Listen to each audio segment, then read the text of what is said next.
Assalamualaikum warahmatullahi wabarakatuh. Bismillahirrahmanirrahim. Alhamdulillahirabbil alamin. Wa bihi nasta'inu ala umuri dunya waddin.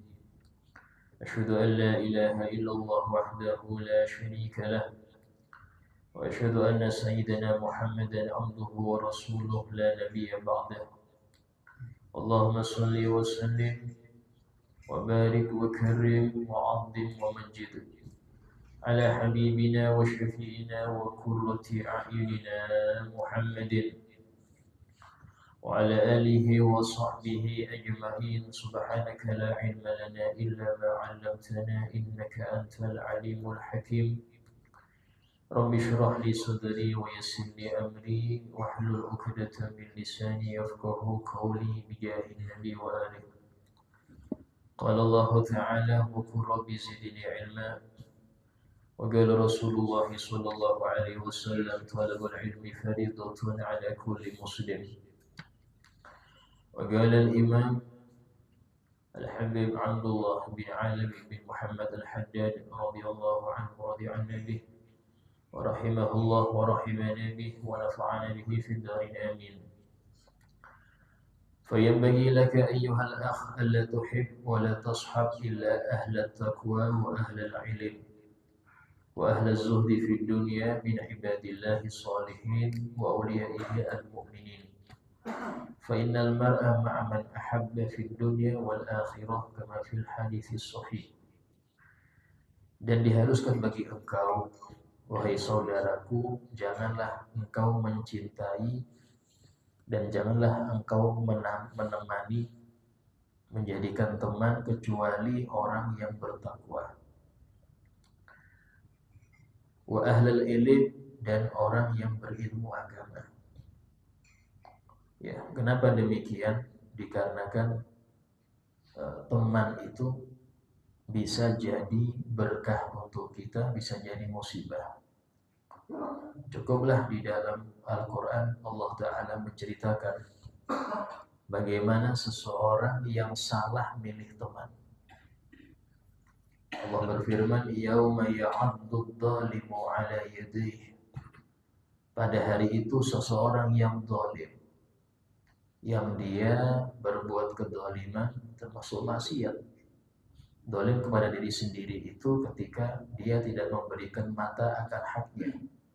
Dikasih mata untuk melihat Al-Quran, untuk memandang orang dengan pandangan baik, untuk mengambil ibrah pelajaran dari apa yang dia lihat daripada alam ini, dia pakai untuk yang lain. Berarti dia zalim pada matanya. Diberi mulut untuk berzikir, membaca Quran, berkata yang jujur, dia gunakan untuk yang lain.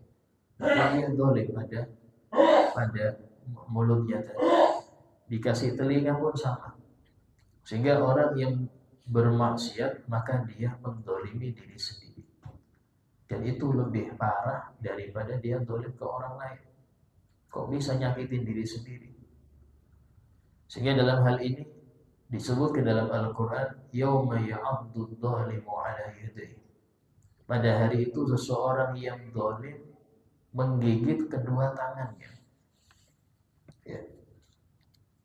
Apa yang dia katakan? Ya laitani takhadtu ma'ar rasuli sabila. Seandainya saya itu menjadikan Rasulullah sebagai panutanku. Ya laitani takhadtu ma'ar rasuli sabila. Seandainya aku mengikuti jalan yang di situ jalannya Nabi Muhammad. Ya wailata laitani lam attakhid fulanan khalila. Aduh, seandainya aku enggak menjadikan fulan itu yang deketin aku terus, yang ngasih aku terus, tapi dia menjadikan aku bejat. Ya wailata laitani lam attakhid fulanan khalil. Seandainya aku enggak menjadikan fulan sebagai temanku. Seandainya. Laqad adallani 'anid dzikri ba'da id ja'ani. Sungguh dia telah membuat aku tersesat. 'Anid dzikri, daripada isi Al-Qur'an.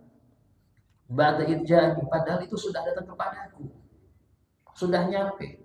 Aku didekatkan dengan ulama, didengarkan pengajian-pengajian, sudah nyampe. Aku dengar itu. Tapi gara-gara temanku ini, aku malah melenceng. Dia aja temanku, sudah, nggak usah terlalu diterima itu pengajian itu. Dibuat santai aja hidup. Mumpung sekali seumur hidup, sekali aja hidup ini. Dibuat santai saja. Nggak usah terlalu takut akan akhirat, nggak usah. Yang seperti ini bahaya. Sampai-sampai disebutkan, laqad adallani 'anil dzikri ba'da idja'ani wa kaina syaitanu khadula. Dan syaitan itu betul-betul membuat hina. Maka disebutkan bagaimana Allah menyebutkan orang itu menggigit kedua tangannya. Padahal ya orang nyesel itu, istilah orang nyesel itu gigit jari. Gigit jari itu orang nyesel. Ini Al-Quran mengatakan bukan gigit jari lagi, tangan digigit. Sampai dalam tafsir itu dia gigit jarinya sampai habis, sampai masuk ke sini. Bahkan disebutkan hatta ilal, sampai ke sini, ke siku. Gigit bukan satu, dua-duanya digigit sampai berdarah-darah. Baru balik lagi itu tangan digigit lagi. Kenapa? Nyesel yang nggak ada solusi. Kalau ada di dunia nyeselnya, itu ada solusi. Nyesel nggak dapat pekerjaan yang menjanjikan, ada waktu lain, datang nanti. Nyesel gini segini, ada waktu lain. Tapi kalau sudah nyesel di akhirat, nggak ada tempat kembali lagi. Dan waktu itu orang itu sangat nyesel. Kenapa? Milih teman yang salah. Karena itulah cari circle yang bikin Anda ingat akhirat. Ya, cari circle yang bikin Anda ingat akhirat. Sampai-sampai seorang sahabat ketika ditanya oleh Nabi, ketika orang itu tanya pada Nabi, kepingin bangun rumah dia, pingin nyari rumah, nyari tanah untuk bangun rumah. Maka Nabi mengatakan al-jar qabla dar, pilih tetangga dulu sebelum bangun rumah. Artinya lingkungan dulu, jangan asal bangun di tempat yang di situ bisa jadi anak-anak merusak. Bisa jadi pendidikan yang ada pada keluargamu itu nggak teratur. Kenapa? Karena nggak mungkin kita kekang anak di rumah terus, pasti dia keluar. Tapi dengan siapa dia bergaul? Sehingga Nabi mengatakan al-jar qabla dar. Perhatikan tetangga sekitar sebelum kamu bangun rumah. Bahkan dalam hadis yang lain bagaimana pengaruh lingkungan itu sangat besar. Sampai Nabi bersabda, ar-radha wal biqa yughayyiru ittiba'. Ar-radha, perempuan yang menyusui seorang bayi. Air susu dari seorang ibu tadi, wal biqa, dan lingkungan kehidupan sekitar, yughayyiru ittiba', bisa merubah watak seseorang. Bisa merubah watak seseorang. Dari sini ulama mengatakan wajib bagi seorang suami ketika istrinya itu sedang mengandung atau dia lagi menyusui bayinya, putranya, anaknya, itu memperhatikan betul asupan yang halal. Asupan yang halal. Karena pengaruh ASI itu pengaruh betul pada anak. Ya. Waktu mengandung pengaruh, waktu memberi ASI pengaruh. Yang kedua lingkungan. Lingkungan ini Masya Allah. Mengapa sih pondok pesantren itu lebih menghasilkan orang-orang yang baik ya daripada pelajaran-pelajaran atau yayasan-yayasan di luar pesantren, walaupun pelajarannya sama. Saya kasih contoh ya, kuliah agama, institut yang di situ dipelajari agama, sama dengan pelajaran pondok, gak jauh beda. Tapi mengapa hasilnya beda?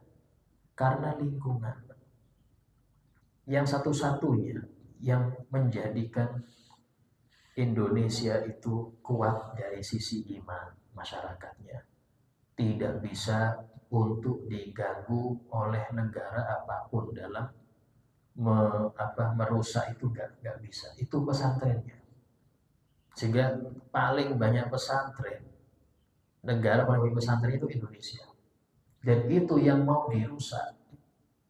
Itu yang mau dirusak. Ya. Bahkan resolusi jihad dulu itu 10 November itu dari para kiai. Bung Tomo itu tidak bergerak kecuali dengan fatwa Syekh apa namanya? Ya pendiri NU itu. Syekh Hashim Asy'ari. Tanpa dari beliau nggak bergerak. Ini bagaimana pesantren ini ya sebagai benteng keimanan. Pencetak ulama, pencetak ustadz itu pesantren. Dan ini nggak ditemui di dalam sekolah-sekolah umum. Walaupun yang dipelajari agama. Kenapa? Lingkungan. Lingkungan yang membentuk. Ya, senakal-nakalnya anak. Itu kalau dia di pesantren, jauh dari TV, jauh dari motor trek-trekan, jauh dari bergaul dengan lawan jenis. Yang dilihat cuma anak ngaji, anak hafal kitab, ada anak sholat, ini. Nggak ada lihat macam-macam, nggak ada dengar macam-macam. Itu pengaruh membentuk karakter dia itu jadi baik. Ya walaupun ada satu dua namanya oknum ya di mana-mana itu ada. Orang nanam padi ya hama itu pasti ada. Ya cuman lebih banyak mana padinya apa hamanya? Padinya ya wajib. Ya, sudah seperti itulah berhasil. Jadi jangan Anda lihat oh itu pondok ini rusak, pondok ini ada kasus. Itu hanya 1 banding puluhan ribu. Jadi jangan disorot yang rusaknya. Yang baik itu lebih banyak. Lingkungan, semua lingkungan. Karena itulah rumah itu kalau kita jadikan lingkungannya kayak lingkungan pesantren, masya Allah. Ya, biasakan mereka ini bangun sebelum subuh. Saya punya teman itu, seorang habib. Dia ini mulai baru menikah itu sudah membiasakan jam 2:30 bangun. Sampai anak-anaknya itu sudah jam 2:30 itu main. Memang disuruh bangun. Gak tahajud, suruh main aja, main. Masih balita. Kalau sudah kelas 8, umur 8, umur 9 baru dilatih untuk sholat, dilatih. Ya, yang penting biasakan mereka untuk bangun qiyamul itu biasakan. Kalau sudah terbiasa, gampang kita suruh tahajud, baca Quran, istighfar, gampang. Karena sudah terbiasa bangun. Dan saya ingat abah saya itu orang gak berilmu beliau, istilahnya bukan orang ahli bukan.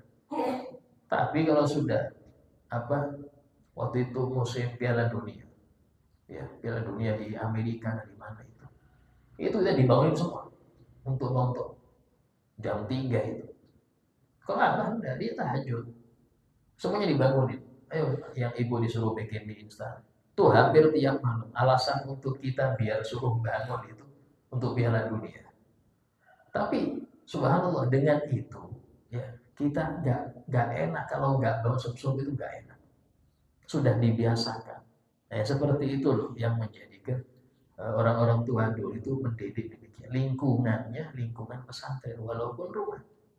Nggak boleh ada TV hidup sebelum maghrib itu nggak ada. Nanti kalau mau hidup TV jam 8:30, jam 9 baru. Itu pun kita 9:10 sudah tidur.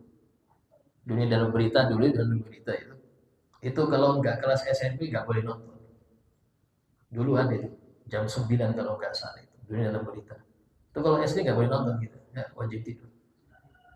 Kalau 9:10 itu yang SMP yang SMA tidur dibiasakan. Apalagi Ramadan ya. Kalau sudah Ramadan TV itu diketuk kerdus sama nggak ada TV selama Ramadan. Nanti habis Id, nah baru itu keluar itu antenanya dipasang baru. Nggak ada.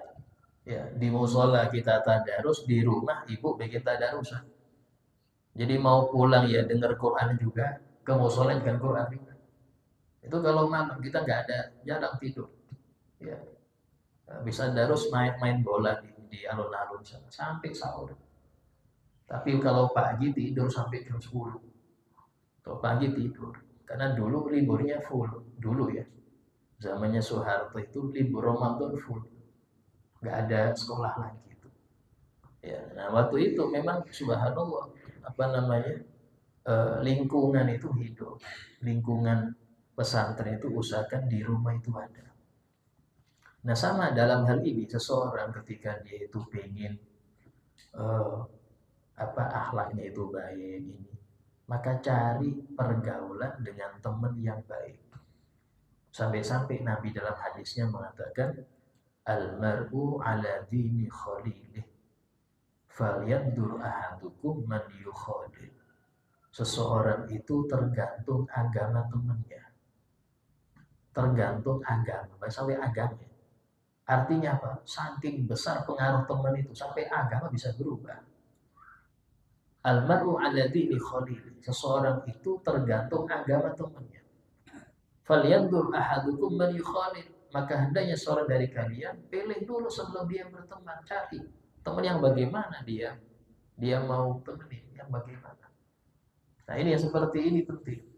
Ya, karena beliau mengatakan jangan engkau mencintai dan jangan engkau menemani kecuali orang yang bertakwa dan orang yang berilmu. Bahkan Imam Syafi'i mengatakan jangan engkau menemani orang yang gak senang ilmu. Orang yang gak senang majelis, jangan. Kenapa?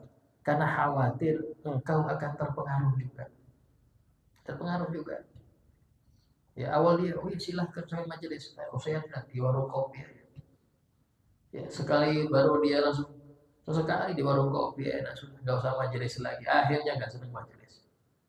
Yang awal circle-nya bagus ini nggak bagus.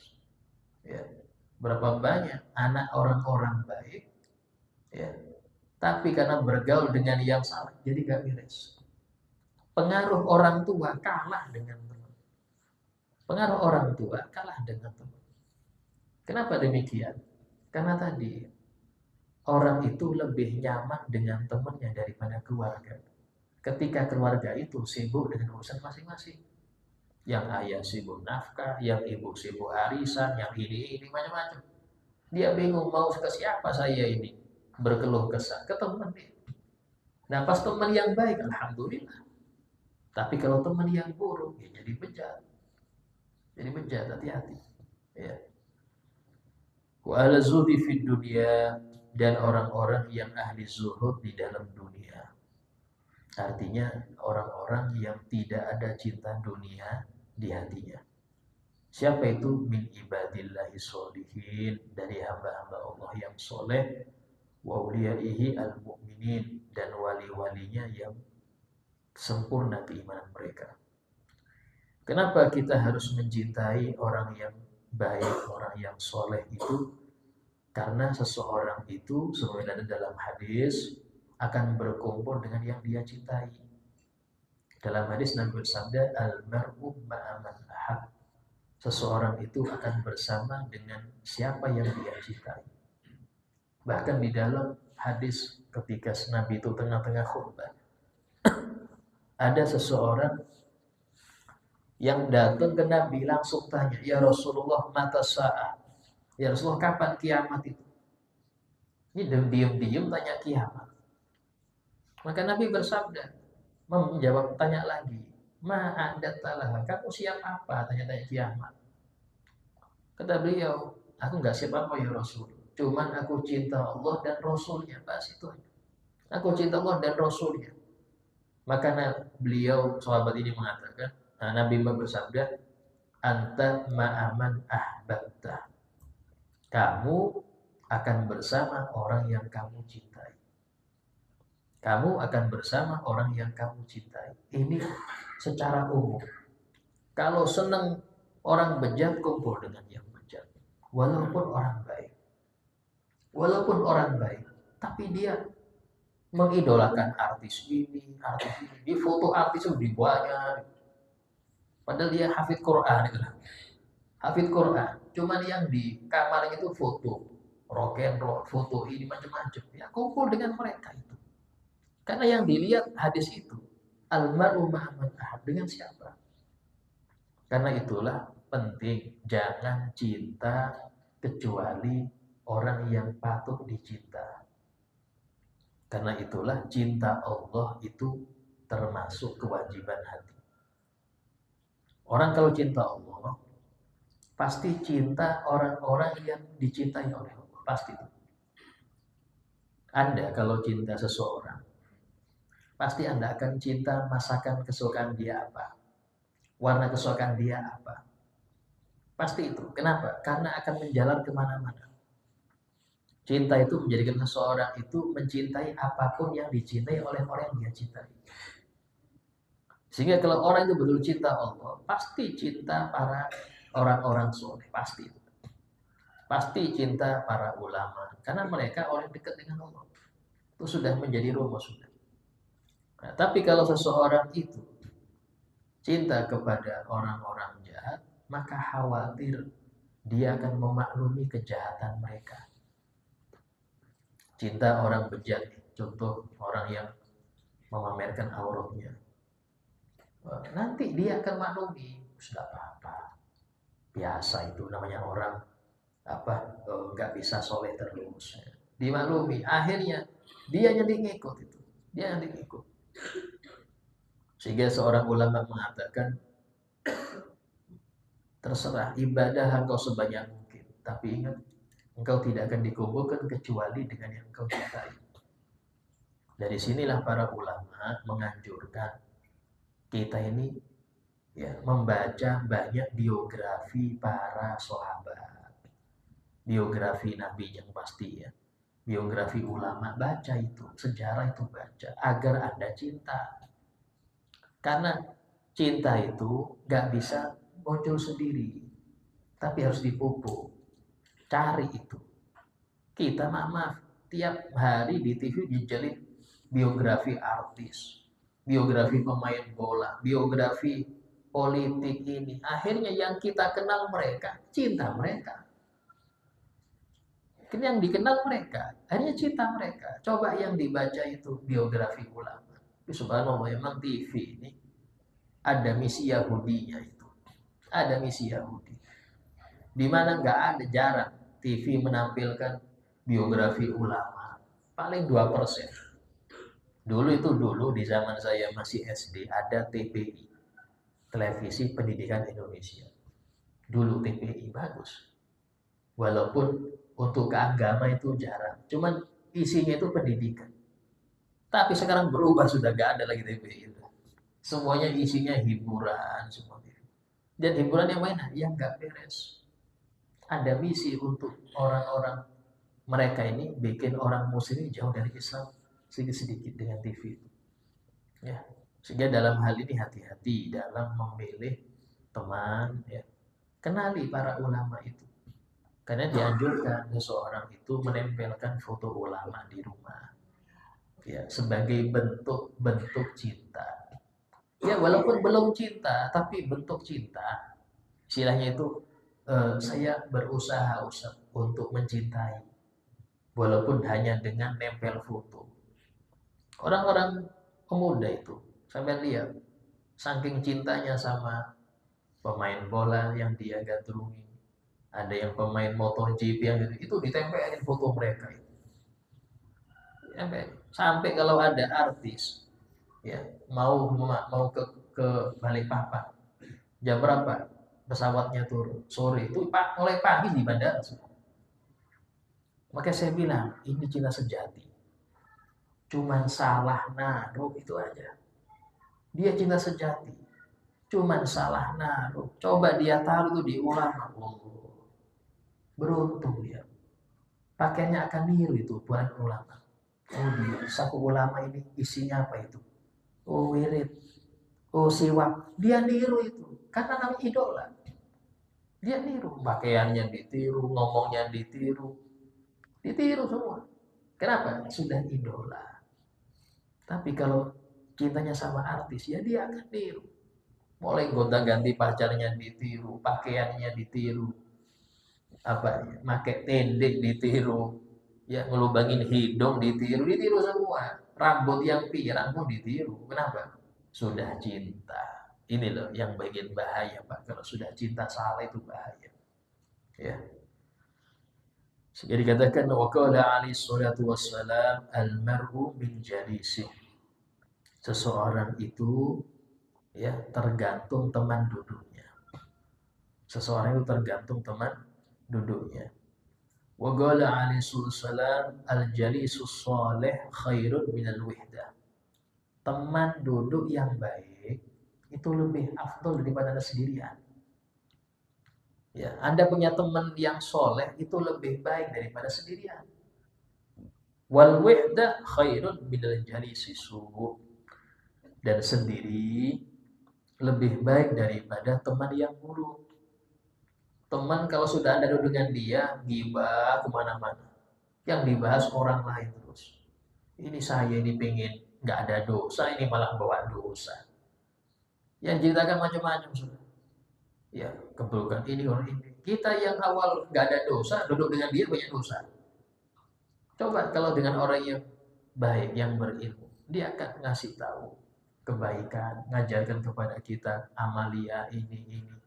Minimal sampai-sampai disebutkan fadilah orang yang duduk dengan orang soleh.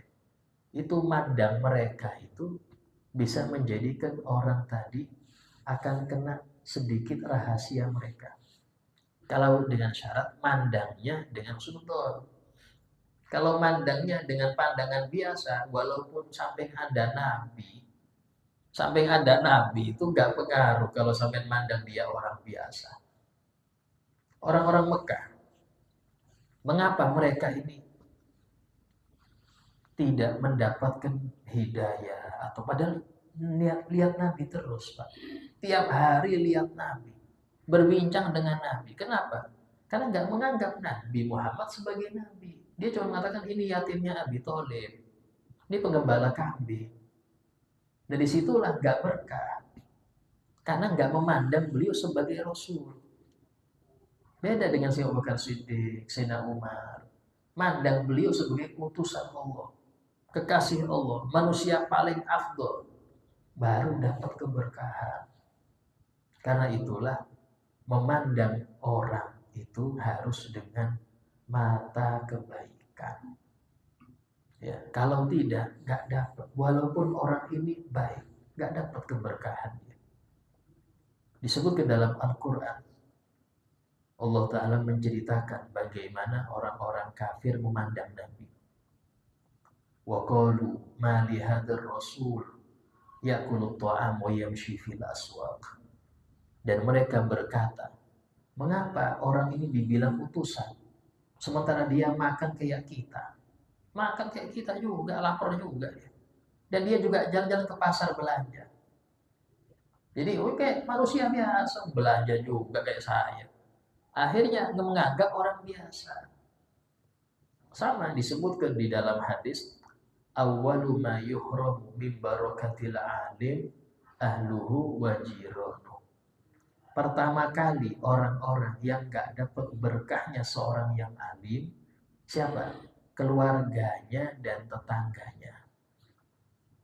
Loh kok bisa Ustaz? Iya, karena mereka memandang dia orang biasa. Ya, abah saya katanya wali, makanya dua piring juga. Kalau malam champion juga sama aja. Wah, dari mana walinya ini? Padahal murid-muridnya, Masya Allah, tiap ada hajat, tolong guru doakan, didoakan, makmur. Tapi anak-anaknya, istrinya mana ada suami saya wali dari mana? Pertama kali, kata Nabi, yang gak dapat berkah seorang alim, keluarganya dan tetangganya. Kenapa? Karena mereka melihat basyariah, lihat sisi manusianya, tidak melihat sisi keistimewaan yang Allah berikan kepada mereka. Dan nggak lihat itu. Karena itulah nggak dapat berkah. Nggak dapat berkah. Sehingga dalam hal itu harus kita ini berusaha memandang orang itu dari si istimewanya. Anda mandang ayah Anda ya. Ayah ini Masya Allah. Beliau ini kerja. Ya, banting tulang itu untuk ngasih makan kita. Ya, kayaknya dia biasa, tapi setiap hari itu yang dia pikirkan kita. Anda kalau mandang itu dapat berkah dari abah Anda. Kalau tidak mandang itu, nggak dapat berkah sampai meninggal. Pandang seseorang itu dari si baiknya. Kalau Anda bisa mandang orang di sisi baiknya, maka Anda akan kecipratan kebaikan orang itu. Walaupun itu sudah berapa puluh tahun. Akan kecipratan. Tapi masalahnya kita lebih senang nyari aib. Ya, ada baju bagus nih, cari. Ada yang sobek nggak ya? Ada noda. Udah baju bagus, cari yang aib sampean. Sifat manusia, kalau lihat orang, lihat cacatnya dulu. Mana cacatnya ini? Saya cek dulu, cara ngomongnya kayak apa ini? Itu dulu. Padahal ini sudah sempurna, secara doa sempurna. Orangnya baik ini. Dicari cacatnya. Ya Allah. Dia nggak mau melihat kebaikan orang. Yang dia lihat keburukannya.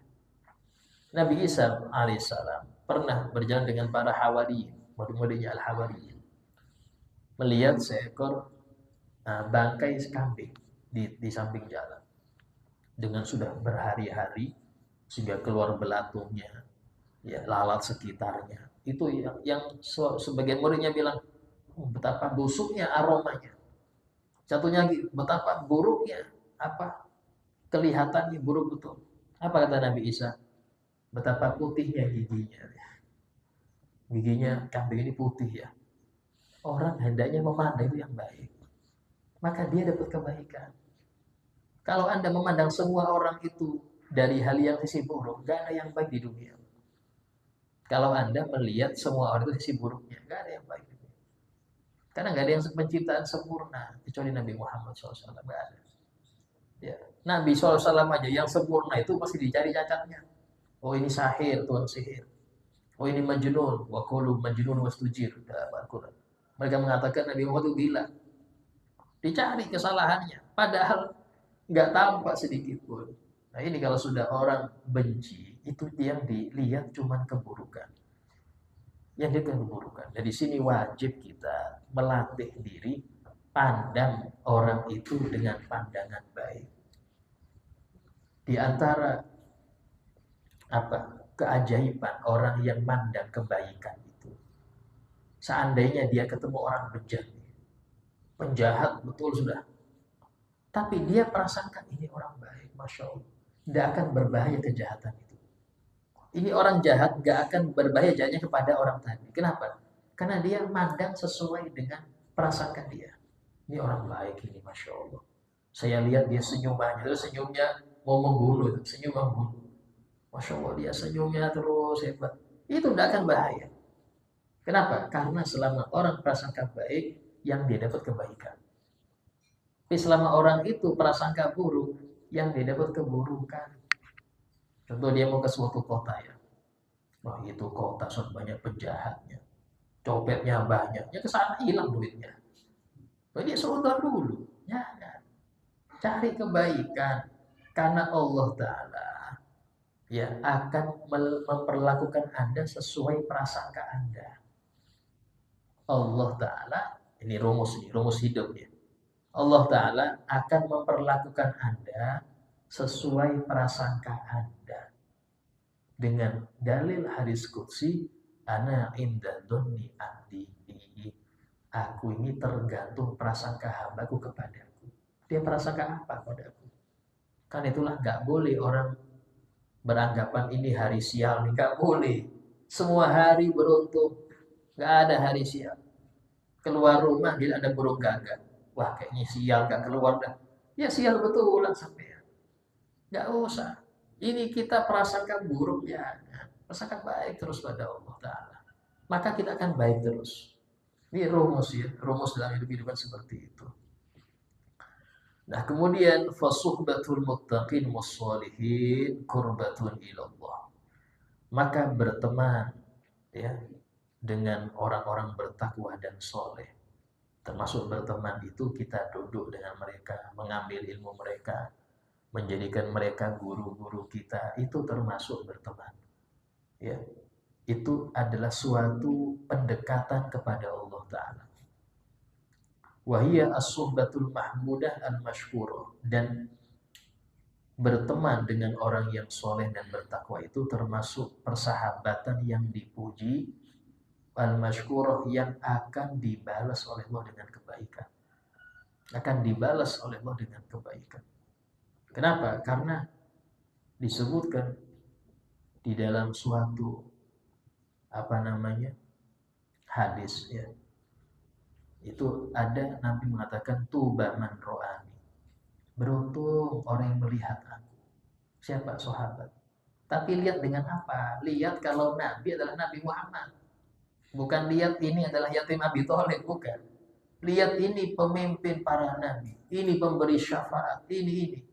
Beruntung yang melihat aku. Wa ro'a man ro'ani. Dan orang yang melihat siapa yang pernah melihat aku. Siapa tabinya. Itu kata ulama sampai nyambung. Sampai hari kiamat. Orang yang memandang kepada gurunya dengan pandangan baik, maka orang gurunya tadi pandang gurunya dengan pandangan baik terus sampai ke sahabat. Tapi tadi ya, mandangnya bukan dengan pandangan biasa, tapi pandangan yang luar biasa. Nah, itu dibutuhkan husnudzon, prasangka baik. Ya, prasangka baik. Wa fi fadliha, dan dalam kemuliaan berteman dengan orang bertakwa itu telah datang hadis-hadis, kalam-kalam sahabat yang sangat banyak. Wahya al-mahabbatu lillah, dan itulah yang dimaksud dengan cinta karena Allah. Cinta orang soleh itu berarti Anda cintanya karena Allah. Karena Allah cinta orang itu, saya cinta dia. Itu namanya cinta karena Allah. Disebutkan di dalam hadis yang menjelaskan 7 golongan yang dapat naungan di padang mahsyar nanti. Itu apa? Rajulani tahabba fillah. 2 orang yang saling cinta karena Allah. Sang guru cinta murid. Karena dengan adanya murid, ilmu betul tersalurkan. Ada estafet dakwah. Kemudian setelah dia meninggal ada jariyah yang berlanjut. Kalau nggak ada murid, siapa yang diajar? Murid cinta pada guru. Tanpa dia nggak ngerti syariat. Dia nggak ngerti siapa Allah, siapa Nabi. Sehingga keduanya saling cinta karena Allah. Dua-duanya dapat naungan di padang mahsyar. Itu cari ya. Kita milih salah satu dari 7 itu cari. Syukur-syukur kalau semuanya kita kerjakan. Masya Allah, itu dapat naungan. Orang-orang kepanasan kita nggak kepanasan. Nah, itu di antara hadis Nabi Muhammad Sallallahu Alaihi Wasallam. Insya Allah kita lanjutkan kajian yang selanjutnya itu akan datang. Kalau ada yang mau bertanya silakan tanyakan. Oh iya. Mengenai husnuzon atau prasangka baik, Iya. tentunya harus pakai ilmu juga kan. Nah, dalam arti kata kayak begini, kita bisa berprasangka baik kalau mungkin seseorang itu kita nggak kenal atau seperti apa. Tapi kalau jejak digitalnya, jejak visualnya seperti itu, apa kita bisa menerapkan prasangka baik itu? nah, ya bagaimana kalau orang itu ya punya masa kelam, istilahnya itu apa? Ada coretan hitam lah, ya. Maka kalau kita tahu orang itu bisa tobat, orang itu kalau sudah tobat maka Allah cinta dia. Innallaha yuhibbut tawwabin. Allah cinta orang yang tobat. Maka jangan Anda hilangkan itu sehingga Anda menilai kalau sudah orang bejat sampai meninggal masih bejat terus, nggak boleh. Ini orang dulu menipu dulu. Apakah Anda nilai sekarang dia penipu juga? Berarti Anda sudah nutup pintu surga untuk dia. Kayak ini nggak bisa tobat ini Ustaz. Udah neraka sudah. Padahal dia sekali aja bersalah di depan Anda. Ya. Sehingga dalam hal ini husnudzon walaupun pada orang yang dulu pernah jahat, pernah maksiat, itu tetap dianjurkan. Tapi nah ini waspada boleh. Ya, artinya gini, ada seseorang nih yang dulu ini Anda mempercayai dia sebagai bendahara lah anggap. Ya, tahu-tahu Bertahun-tahun dia nilep duit Anda. Laporannya dimanipulasi. Setelah ketahuan, udah Anda pecat dia. Setelah setahun dia datang minta kerja lagi. Minta kerja lagi. Wah, saya sudah selesai, saya sudah tobat, sudah gini, saya sudah sengsara ini. Dan saya cari kerja kemana-mana itu di backlist semua saya. Saya minta ke Anda untuk bisa nerima saya kerja. Ya. Maka kita sebagai muslim yang baik, husnudzon. Ini apa? Tapi jangan kasih bendahara lagi gitu. Saya terima, saya tahu Allah memberi taubat. Dan saya nggak menganggap dia ini orang yang nggak mungkin bisa berubah. Saya bisa, insya Allah. Kalau dia sudah kelihatan air. Tapi jangan jadi bendahara terlalu hansip, sumpah. Ya apa yang sekiranya tidak berkaitan langsung dengan keuangan. Karena urusan amanah, ya kayaknya saya masih khawatir nih dia nggak amanah. Tapi kasih dia kerja sekiranya dia bisa mencukupi nafkah anak istrinya. Tanpa harus Anda bilang, ini sudah dulu penjahat ini. Nggak bisa. Beliau Habib Abdullah Al-Haddad, pengarang kitab ini.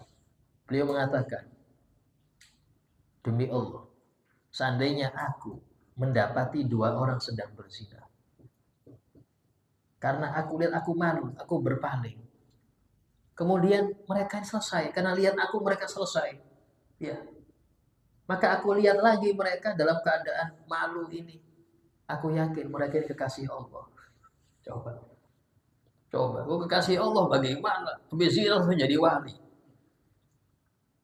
Karena bisa jadi ketika dilihat oleh orang alim, nyeselnya itu gak kepalang tanggung.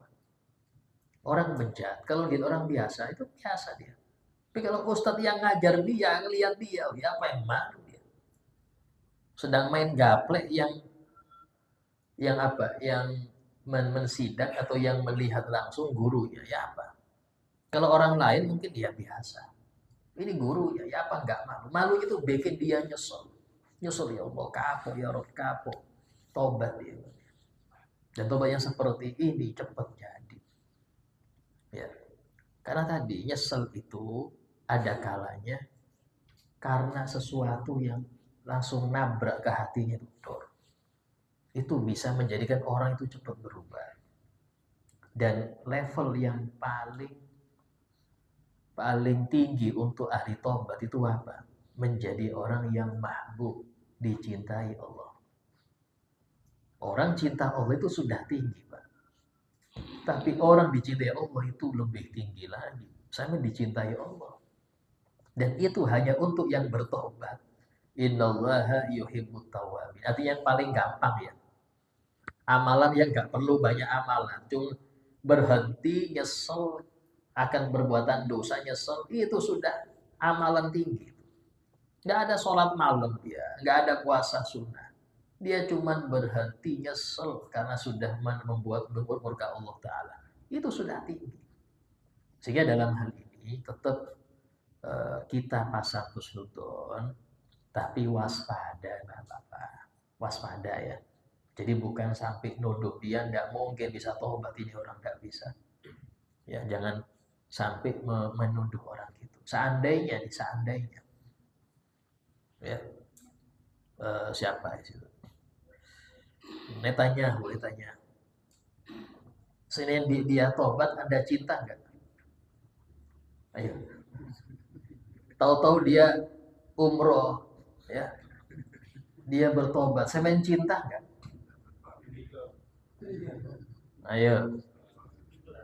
Ayo, kalau Anda masih juga usut, kayaknya nggak mungkin. Berarti Anda cinta dat, benci datnya, bukan benci sifatnya. Nggak boleh, benci datnya itu nggak boleh. Bencilah orang itu karena akhlaknya, karena amaliyahnya. Dan cintai dia karena amalnya, karena akhlaknya. Orang yang cinta istri karena akhlaknya, dia akan benci ketika dia melenceng. Tapi kalau orang cinta istri itu karena datnya, walaupun nggak pernah sholat tetap dia cinta. Walaupun dia itu maaf dengan laki-laki lain kemana-mana, dia tetap cinta. Kenapa? Dia cinta dat, salah. Cintai orang itu karena amaliyahnya dan akhlaknya. Benci orang itu karena amaliyahnya dan akhlaknya. Dan itu harusnya seperti itu. Ya, tahu-tahu Netanyahu tobat ya. Marhaban hadir majelis lagi samping sini. Gak ada yang mustahil. Kalau Allah sudah ngasih tobat, siapa yang mau nolak?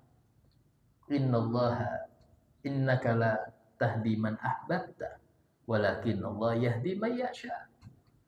Jadi jangan, enggak mungkin Ustaz aja dapat tobat-tobat, enggak mungkin lu. Siapa Anda mau mengatur?